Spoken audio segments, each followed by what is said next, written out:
Delta made landfall in the Gulf yesterday. Most of the images coming in are pretty rough, but this is the dissection of the clouds by the GPM, showing concentrations of precipitations. And we're getting the latest on asteroid Bennu as well from OSIRIS-REx.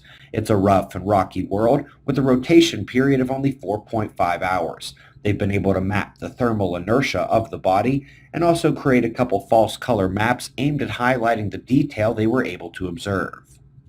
Up next, folks, we've got weirdly bad science. In attempting to determine whether the moon's crust is magnetized due to an internal dynamo or the interaction with the solar wind and interplanetary magnetic fields, they used micrometeoroids and claimed to have debunked all but the internal dynamo. Meteoroids, you say? How interesting. I thought we were gauging solar wind and interplanetary magnetic fields. This would be like looking at the clippings on the floor of Supercuts and trying to judge how good the haircut is.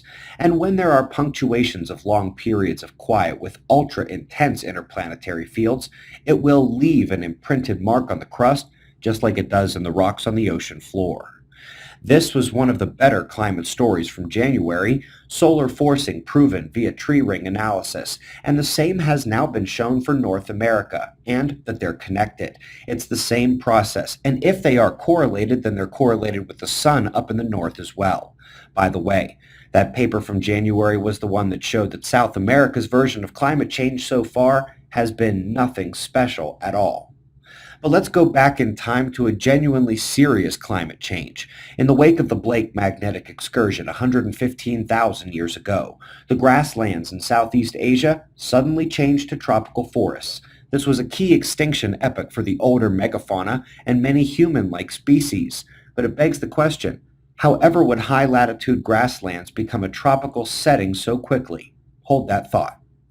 We are going to Magnetars up next, and they have found a record breaker.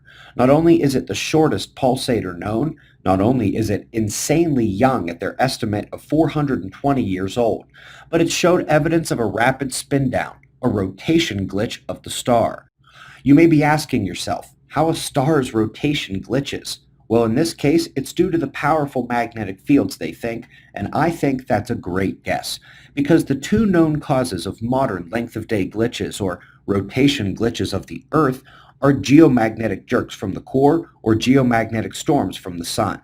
We get both together to a terrible extreme every 12,000 years in one cosmic event, explaining how high-latitude grasslands could be thrust into the tropics, explaining how atmospheric depressurization could occur from a shockwave impact, instantly freezing mammoths as a tsunami of ice and mud wash over, and everything else from Hapgood to Einstein to Chan Thomas and everyone else who swore the Earth turns over.